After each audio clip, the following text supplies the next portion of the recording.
Quem compara, escolhe a melhor. Unicatólica EAD. Supermercado JV, uma economia para você.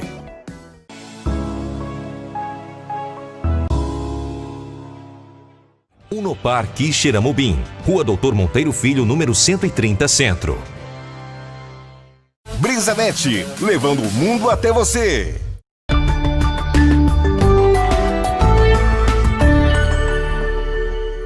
Vamos começar com os dados, vamos começar com as lâminas para a gente mostrar a você que está acompanhando na Sertão TV e você que vai nos acompanhar pelo rádio, a gente vai destrinchando todos esses detalhes para você.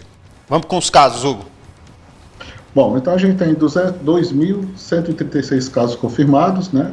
E temos 1.727 altas clínicas, isso desde o início da pandemia até hoje. Né? O que nós vamos fazer agora é nos debruçar em cima desses números. O que é que esses números representam para a gente? A gente bateu os 2.000 essa semana, foi, Hugo? Foi semana passada. Já na semana passada a gente já tinha... Inclusive a gente fez a comparação dos primeiros 1.000 e depois do segundo 2.000, que foi um em 100 dias e o outro foi já em 45 dias a gente já atingiu mais 1.000 casos. Verdade. Agora eu lembrei. Então nós temos 1.727 pessoas que tiveram Covid e conseguiram se recuperar. Próximo dado, por favor. E aí a taxa de óbitos, né? A taxa de óbitos que nessas 2 semanas nos anima bastante, porque nós tivemos 2 óbitos na semana passada e 2 óbitos essa semana. O que mostra o que a gente disse a semana passada, que ao que parece, como nós não vamos ter pico, por que Xerambim não tem pico? Porque a gente subiu e ficou na montanha. Quem vai ali para o lado do Limoeiro Norte, lá tem uma chapada. Uma chapada é uma serra que você sobe e lá em cima é tudo reto. Quixeramobim está mais ou menos assim. A gente subiu e está em cima da serra. Mas nós tivemos uma redução nas mortes, nos óbitos, mas mesmo assim, a gente, mesmo com essa redução, como era muito alto, a variação da taxa de mortalidade é muito pequena. Porque a gente passou, como a gente veio falando, não passamos pelo pico, mas nós passamos pela fase crítica, eu acredito nisso. Nós passamos pela fase crítica da Covid-19 em Quixeramobim. Por que não passamos no pico? Porque nós não estamos lá no pico. Quando começarmos a cair, aí sim, com a queda, aí a gente passou pela montanha, passou pela curva, e aí a gente vai poder comemorar mais. Mas essa estabilidade, né, tanto que a taxa variou muito pouco, de 4,32 para 4,21, ainda é muito alta, acima da média nacional, é a segunda maior da nossa região, e a gente aguarda as próximas semanas para ver como esse quadro vai permanecer.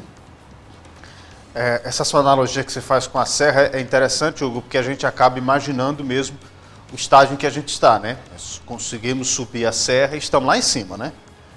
Isso. E a gente tem que descer a serra. Aqui, pronto, se a gente pegar aqui a serra atrás do hospital, a Serra do Canecão, né, que é a serra aqui da barragem, ela é uma serra bem reta. Pronto, nós estamos em cima, é como se nós estivéssemos indo de uma ponta a outra da serra. A gente está em cima, os números estabilizaram, mas estão altos. Pelo menos não subiu mais.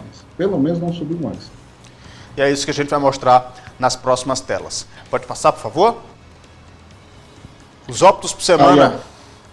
A boa notícia, né? Isso é uma notícia. Olha só como realmente a gente passou na fase crítica. Nós tivemos na semana 15, na semana 20, números absurdos de óbitos. Nós terminávamos uma semana, na segunda-feira aqui, a gente chegava triste para falar sobre isso, mas, por Deus, essas 2 semanas, nós conseguimos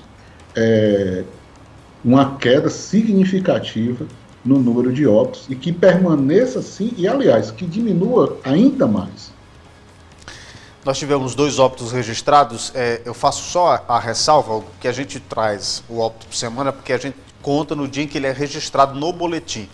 Mas a Secretaria de Saúde informou de que esses 2 últimos óbitos da última semana, eles foram registrados ainda no mês de agosto, mas o resultado do exame só saiu em setembro e só fazendo essa ressalva aí nos números. Isso, para a gente manter a proporção matemática, muito complicada, tanto que você vê alguns estados fazendo recontagem, porque não foi feito da forma que a gente está fazendo.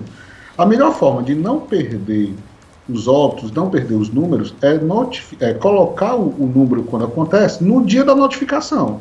Ah, tudo bem, morreu semanas atrás, mas a gente tem a notificação, porque aí a gente tem a segurança que está sendo contabilizado de uma forma proporcional, embora aconteceu dessa forma. Então, ontem mesmo o Amazonas, eu estou acompanhando tudo da Covid, o Amazonas está com um aumento de 210%. Morreu todo mundo nesse dia? Não, mas foi notificado, estão fazendo uma revisão e estão notificando agora. Então, quem trabalha com número, trabalha em cima do dia da notificação. Então, a gente continua dentro dessa mesma lógica. Porque se a gente mudar a lógica, aí vai mudar a lógica matemática, e eu tenho que mudar desde o primeiro dia que eu comecei a fazer os cálculos até hoje. E aí a gente não tem como. Né? Então, feito aí o esclarecimento acerca desses números da última semana em relação ao número de óbitos. Vamos seguir, vamos continuar com as telas para mostrar para você. E aí a gente tem a comparação com os 3 números, né, Hugo? Essa semana, olha como está estabilizado. Nós estamos dando uma estabilidade, porque assim, você tem que considerar a estabilidade quando a variação ela é acima de 15%.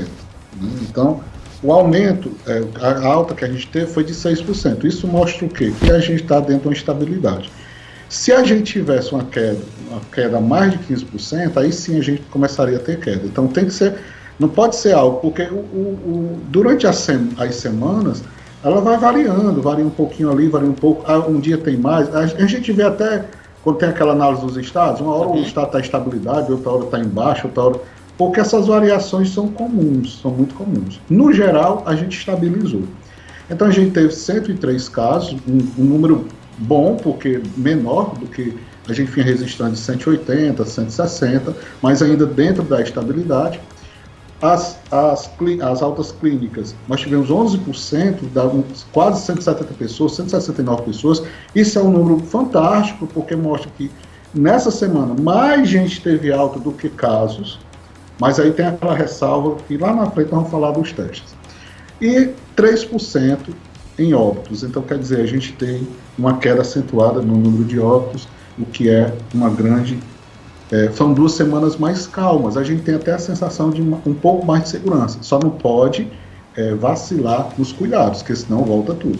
Ô, Hugo, eu vou fazer mais uma pergunta aqui, eu posso estar falando besteira, mas foi a primeira vez que nós tivemos mais altas do que casos confirmados ou não? Não, quando nós tivemos aquela explosão de casos, eu acredito que há 3 semanas atrás, aconteceu isso. Quando a gente teve a explosão de casos, eu até dizendo no programa, nós vamos ter uma explosão de altas, Aí teve uma semana que teve uma explosão de altas, até um dia foi mais de 100 altas. E aí a gente teve uma semana atrás, agora no momento eu não recordo, mas é a segunda vez que isso acontece. Nesse período todo, é a segunda semana que isso acontece.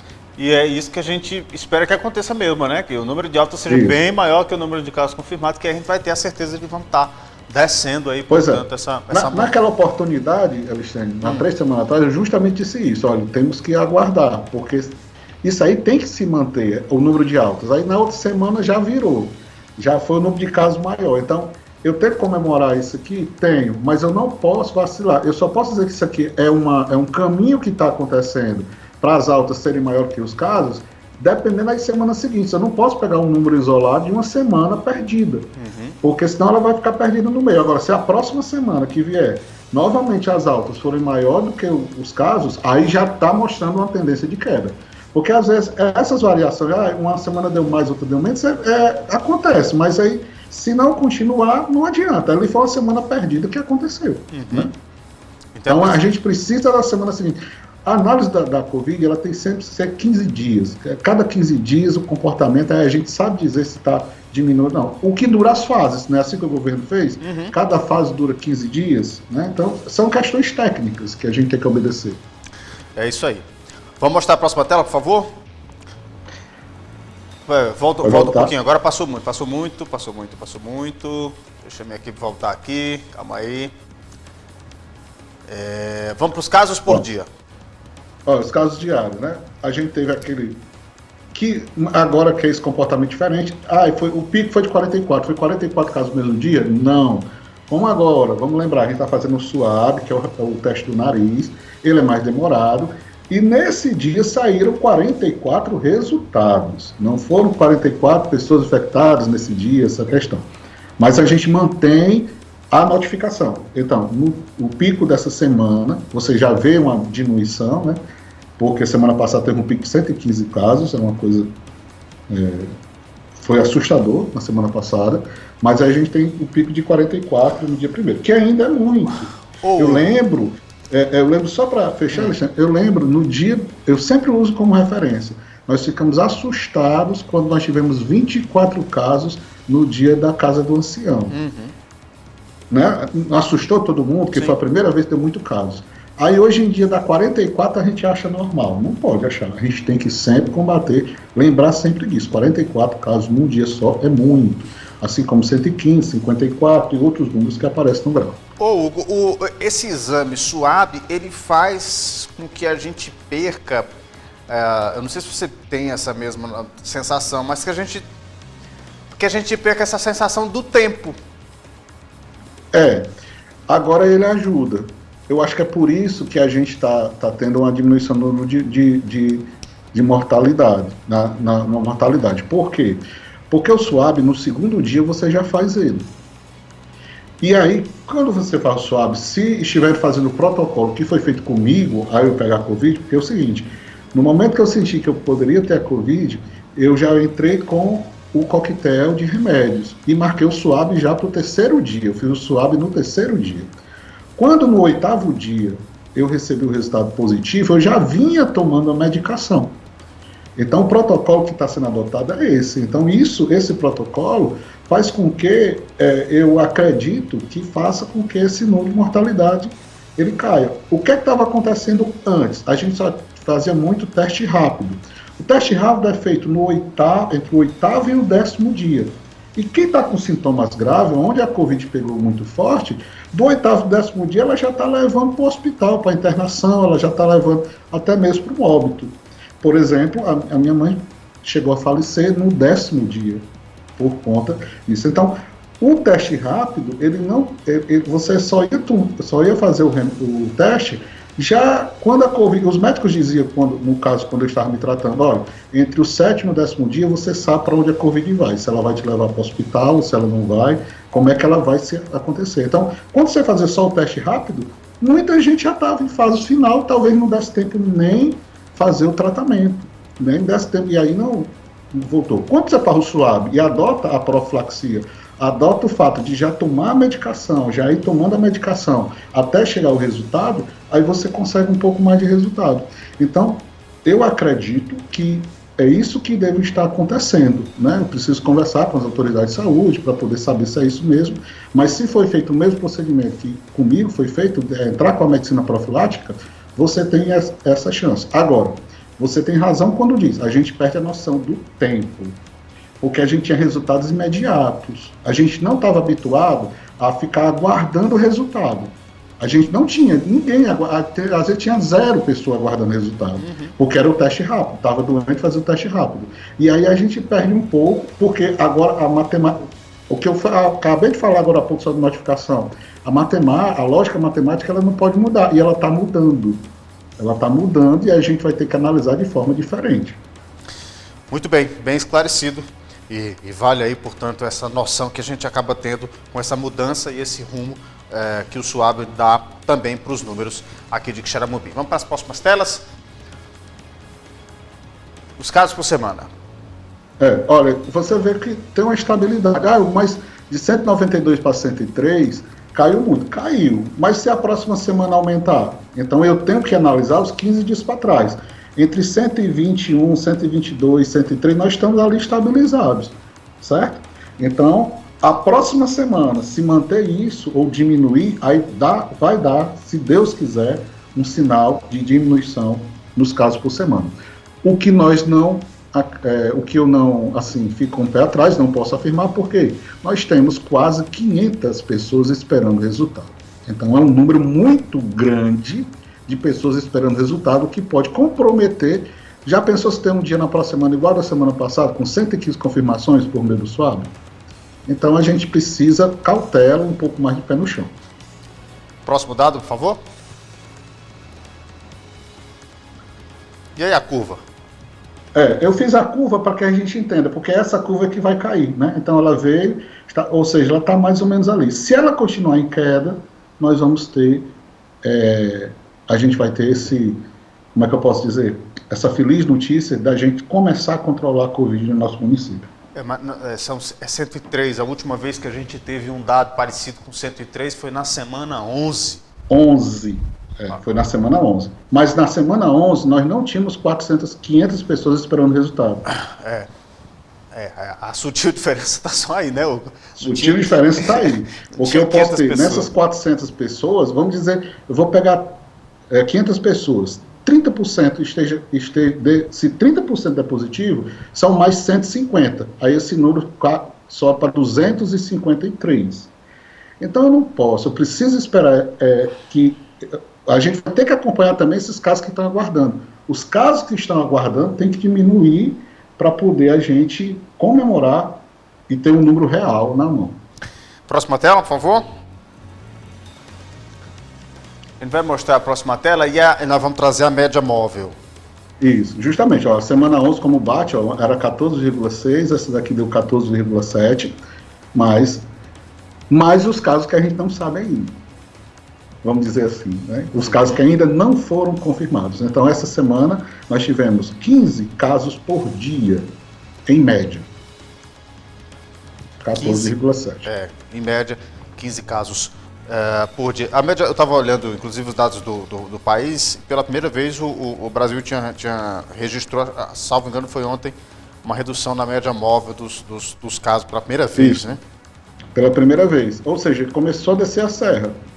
Resta saber se ele vai descer ou vai ficar teimando lá em cima. Né? É isso aí. Vamos ver a próxima tela, por favor? Pelo que eu vi nas praias, eu acho difícil. Eu vou já mostrar aqui para você como é que estava a canoa ontem. Pois é. Olha só como está estável. Aqui você consegue ver os casos em acompanhamento. Né? Não tem uma subida, ele faz uma variaçãozinha pequena, mas está estável. Ali em torno de 300 pessoas, que ainda é um número alto. Não é os 580 que a gente teve na fase crítica, que foi preocupante, mas ainda temos um número alto. Se você olhar ao redor da nossa região, né, municípios com 10 casos, com 20, com 70, com 50, nós precisamos reduzir muito ainda. Bastante. E é justamente aí onde mora o perigo, porque são as pessoas que conseguem aí transmitir para outras pessoas, né? Justamente. Vamos para a próxima tela? E aí você vai explicar para mim essa história dos testes, para a gente entender como é que está funcionando. Assim, como eu tenho 485 pessoas com teste, eu não posso mais afirmar que todos esses testes são dessa semana, tem muita semana passada. Então agora eu preciso mudar a matemática para mostrar a realidade, certo? Então eu vou mostrar os casos notificados. Saíram quantos resultados essa semana? Saíram 272 resultados essa semana, correto?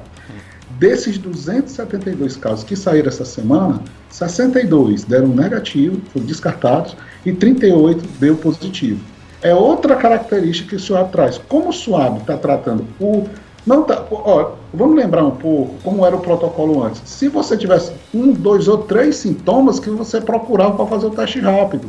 Porque com um sintoma, o teste rápido não dá. O teste rápido só dá se o cabo já tiver com a Covid instalada nele. Já o SUAB não. Como o SUAB dá do segundo ao terceiro dia, ali já começa a dar, pessoas que estão com um pequeno resfriado, com a dor de cabeça, com algum sintoma, um pequeno que seja, já estão fazendo.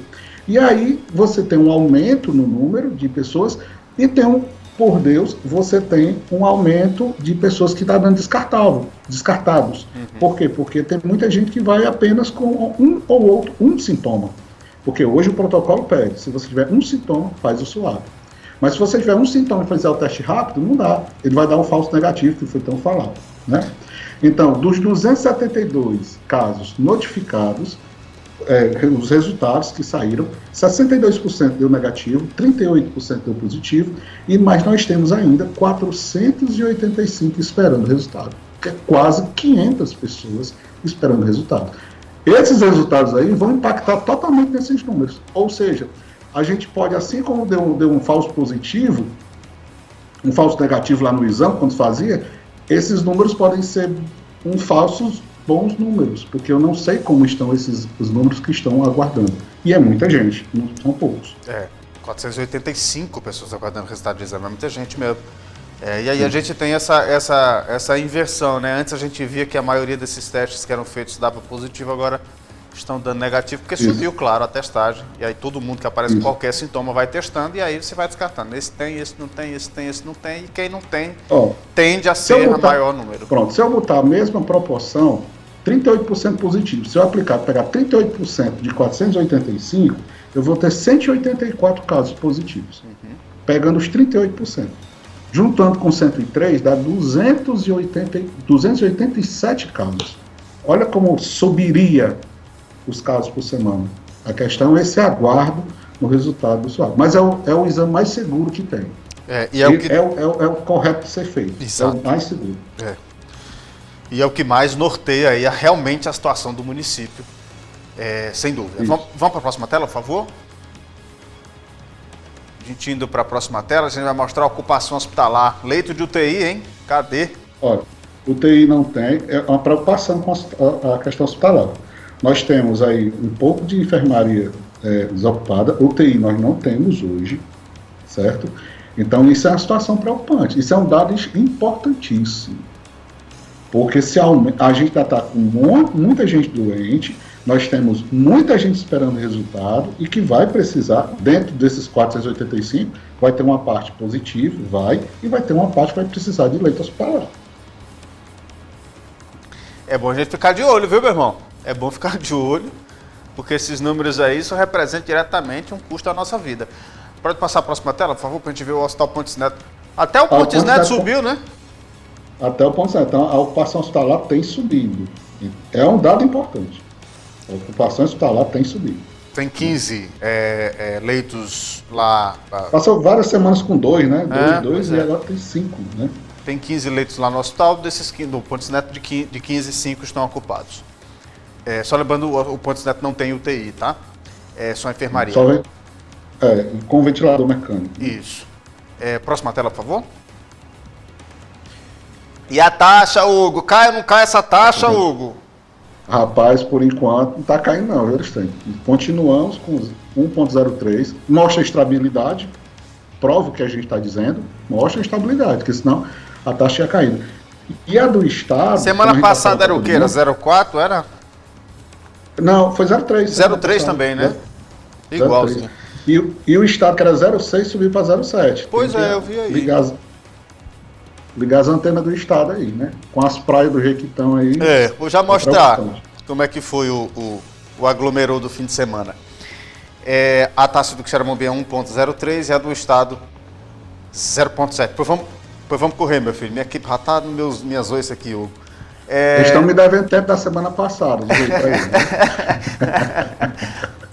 Vamos mostrar a próxima tela, por favor? Vamos lá.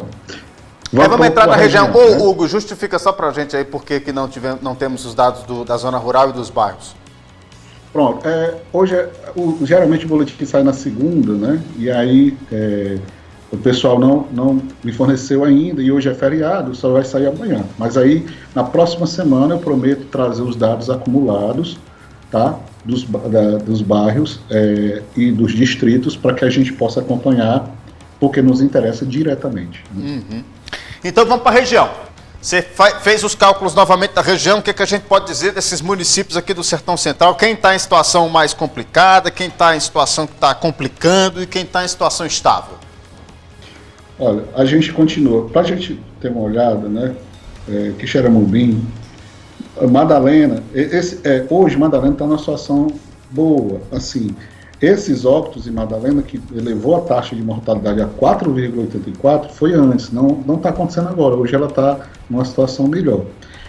E aí você vem para Quixeramobim com uma taxa de 4,21, a segunda maior taxa, mas é a maior em números absolutos de óbitos. É muita coisa. Se nós compararmos os 3 maiores municípios, em ter proporcionalidade, que a gente fez por 1.000 habitantes, para a gente ter uma noção na semana passada, Quixeramobim, entre os 3 maiores, Quixadá, Canindé e Quixeramobim, ele tem uma taxa de mortalidade muito acima desses outros 2 municípios. Né? E aí nós temos, para a leitura, né, Quixeramobim com 90 óbitos, Quixadá com 74, Canindé com 69, Boa Viagem com 22, Pedra Branca 22, Itatira 21, Madalena 21, Senador Pompeu 6, Choró 5, Banabuiú tinha 2, subiu para 3. Da semana passada para essa. Morreu muita gente, Hugo, aqui no Quixeramobim, impressionante, 90 pessoas. É muita gente, é muita gente. E você vê o crescimento durante a pandemia, porque Quixadá e Canindé conseguiram estabilizar e a gente cresceu depois. É muito provavelmente o que a gente pode até antecipar um pouco, pode estar acontecendo com a Viagem, que é o município hoje que mais preocupa no Sertão Central. Julho e agosto foram cruéis aqui para Quixeramobim. Cruel. Bota a fase crítica. Bota a próxima tela aqui para a gente ver a região, e aí o Hugo vai explicar por que é que inspira mais atenção o município de Boa Viagem nesse momento. Olha os números desse mapa. E é pela primeira vez que eu vejo esse número, a setinha para baixo do Quixeramobim, é? É a segunda vez. Segunda vez. Menino, mas eu tô trocado hoje, hein, Hugo? Tá. Mas isso é porque números, matemática gosta de decorar números, então a gente decora com facilidade. Né? Então, assim, é uma baixa, mas uma baixa de 7%, não representa a estabilidade. Porque isso aqui pode mudar a qualquer momento. Então, as baixas consideradas baixa acima de 15%. Então, a gente tem municípios em baixa, Canindé com menos 5%, Itatira com menos 10%. É um bom sinal porque Itatira está com o número por 1.000 de habitantes é o maior da região de Itatira. Ela lidera, porque é um município pequeno e tem muitos casos. Mas tem uma queda. Madalena, uma queda de 35%, uma boa queda, né? 13%, caiu para 13%. Senador Pompeu, uma queda de 9%, caiu para 42%. Banabuiú, uma queda de 18%, caiu para 18%. Uma coisa importante, alguns municípios deram esses números no dia 3 e outros no dia 4 de setembro. Alguns municípios estão com os boletins atrasados. A gente está fechando isso aí, mas a gente precisa de mais transparência para poder colocar. Não é o caso do nosso. Esse número é o número de sábado mesmo. O nosso município está dando o boletim todo dia, sem falha. Vale, Hugo, só atrapalhar um pouquinho, vale um puxão de orelha nas secretarias dos municípios aqui da região, secretarias municipais de saúde.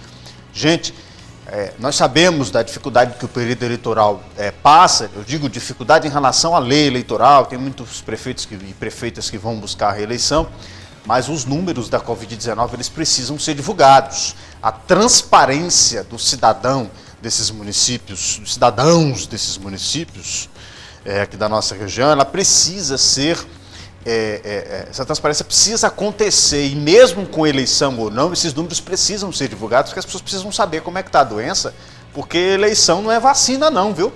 E a gente precisa saber para tomar as medidas necessárias, e é importante que isso seja divulgado, que crie um Facebook, um Instagram, um Escambau A4, mas que publique no seu site, um local específico, mas que dê transparência aos números. Fica aqui o puxão de orelha. Hoje já são 7, tem município que atualizou no dia 3 de setembro os seus números. Gente, pera lá, vamos divulgar e vamos ficar aqui na cobrança sempre que esses números sejam divulgados. E aí a gente chega à situação difícil de 3 municípios, eu posso dizer assim, Hugo: Boa Viagem, Quixeramobim e Pedra Branca, não é? São números preocupantes. Hoje, por que eu não posso afirmar que Boa Viagem é o epicentro da pandemia hoje no Sertão Central? Porque por conta desses 500 resultados que não saíram em Quixeramobim. Mas eu posso dizer que você tem um corredor aqui que é epicentro da pandemia. E aí eu chamo a atenção, por exemplo, de distritos que estão entre Quixeramobim e Boa Viagem, que tem trânsito, você acabou de falar numa estrada aí. Então, assim, é preciso redobrar os cuidados. Por isso que a informação é importante, quando a gente coloca. Porque na hora que você tem uma alta como nós temos aí, as pessoas precisam se informar, para aquelas que acreditam ou não, que ainda tem gente que não acredita, duvida, isso, aquilo, outro, mas aquelas que querem se utilizar da informação, possam tomar atitudes que possam se proteger. Então, é uma alta, Boa Viagem vem uma alta muito grande, uma alta crescente, em termos de casos por acompanhamento, já ultrapassou Quixeramobim, Isso sem os resultados dos exames de Xeramobim. Então, um dos exames absolutos nós temos aí, certo? E Pedra Branca, pelo tamanho, também vem numa alta muito grande. São 253 casos. Se você somar aí, são quase 1.000 casos em 3 municípios.